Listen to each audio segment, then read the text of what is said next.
नमस्कार दोस्तों, राधे राधे। स्वागत है आपका मेरे इस चैनल माँ धर्म गंगा में। आज हम माँ भगवती के 32 नामों का स्मरण करेंगे। एक समय की बात है, ब्रह्मा आदि देवताओं ने पुष्प आदि विविध उपचारों से महेश्वरी दुर्गा का पूजन किया।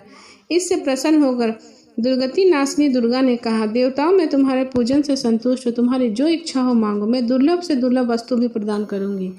दुर्गे का यह वचन सुनकर देवता बोले, देवी हमारे शत्रु महिषासुर को जो तीनों लोगों के लिए कंकट था आपने मार डाला। इससे संपूर्ण जगत स्वस्थ और निर्भय हो गया। आपकी कृपा से हमें पुनः अपने अपने पद की प्राप्ति हुई। आप भक्तों के लिए कल्प वृक्ष हैं। हम आपकी शरण में आए हैं। अंत अब हमारे मन में कुछ भी पाने की अभिलाषा शेष नहीं।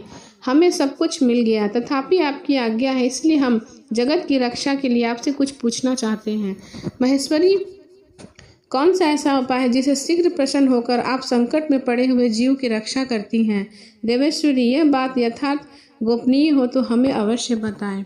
देवताओं की इस प्रकार प्रार्थना करने पर दयामयी दुर्गा देवी ने कहा, देवगण सुनो, यह रहस्य अत्यंत गोपनीय और दुर्लभ है। मेरी 32 नामों की माला सब प्रकार की आपत्ति का विनाश करने वाली है। तीनों लोकों में इसके समान दूसरी कोई स्तुति नहीं है। यह रहस्य रूप से मैं इसे तुम्हें बतलाती हूँ, सो तुम ध्यान से सुनो। ओम दुर्गा, दुर्गति नाशिनी, दुर्गति शमनी, दुर्गा देवनानी, दुर्ग मच्छेदानी, दुर्ग साधनी, दुर्ग नाशिनी, दुर्गोत्तोधारिणी, दुर्ग निहत्री, दुर्ग महापा, दुर्ग महाज्ञाना, दुर्ग दैत्य लोक दवाना, दुर्गमा, दुर्गमा लोका, दुर्गमा स्वरूपिणी, दुर्गमा प्रदा, दुर्ग महाविद्या, दुर्ग मातृश्री, दुर्ग ज्ञान संस्थाना, दुर्ग मध्यानि भाषिनी, दुर्ग मोहा, दुर्ग मगा, दुर्ग महिषासुर संहारिणी, दुर्ग मायुधारिणी, दुर्ग मांगी, दुर्ग मता, दुर्ग मया, दुर्ग मेश्वरी, दुर्ग भीमा, दुर्ग भामा, दुर्ग भा, दुर्ग दायरिणी।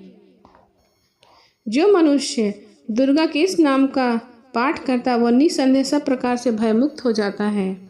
कोई शत्रु से पीड़ित हो अथवा बंधन से पड़ा इन 32 नामों का पाठ मंत्र संकट से छुटकारा पाता है। इसमें तनिक भी संदेह नहीं। यदि राजा क्रोध में भरकर वध के लिए अथवा और किसी कठोर दंड के लिए आज्ञा दे, या युद्ध में शत्रुओं द्वारा मनुष्य घिर जाए, अथवा वन में बैगर आदि हिंसक जंतुओं के चुंगुल में फंस जाए, इन 32 नामों का 108 बार पाठ मात्र करने से संपूर्ण भयों से मुक्त हो जाता है। विपत्ति के समय इसके समान भयानाशक उपाय दूसरा नहीं। देवगण, इस नाम माला का पाठ करने वाले मनुष्य की कभी कोई हानि नहीं होती है। अभक्त, नास्तिक व सष्ट मनुष्य को इसका उपदेश देना चाहिए। जो भारी विपत्ति में पड़ने पर भी इस नाम वाली का 1000, 10,000 अथवा लाख बार पाठ करता है, स्वयं करता है तथा ब्राह्मणों से कराता है, सब प्रकार की आपत्तियों से मुक्त हो जाता है। सिद्धि अग्नि में मधु मिश्रित सफ़ेद तिलों से इन नामों द्वारा लाख बार हवन करने से तो मनुष्य सभी विपत्तियों से छूट जाता है। इस नाम माला का पशु शरण 30,000 का है। पूरे शरद पुष्ट पाठ करने से मनुष्य इसके द्वारा संपूर्ण कार्य सिद्ध कर सकता है। मेरी सुंदर मिट्टी की अष्टभुजा मूर्ति बनावे। 8 भुजा में क्रमशः गद्दा, खड्ग, त्रिशूल, बाण, धनुष, कमल, खेट और मधुर धारण करवाएं। मूर्ति के मस्तक पर चंद्रमा का चिन्ह हो, उसके 3 नेत्र हो, उसे लाल वस्त्र पहनाया गया, वह सिंह के सवार कंधे पर सवार हो और भूसूर में महिषासुर का वध कर रही हो। इस प्रकार प्रतिमा बनाकर नाना प्रकार की सामग्रियों से भक्ति पूर्वक मेरा पूजन करें। मेरे उक्त नमों से लाल कनेर के फूल चढ़ाते हुए 100 बार पूजा करें और मंत्र जाप करते हुए पुए से हवन करें। भांति भांति के उत्तम पदार्थ का भोग लगवाएं। इस प्रकार करने से मनुष्य असाध्य कार्य को भी सिद्ध कर लेता है। जो मानव प्रतिदिन मेरा भजन करता वह कभी विपत्ति में नहीं पड़ता। देवताओं से ऐसा कहकर जगदम्बा वहीं अंतर्ध्यान होगी। दुर्गा जी के इस उपख्यान को जो सुनते हैं उन पर कोई विपत्ति नहीं आती। बोलो जगदम्बा माता की जय।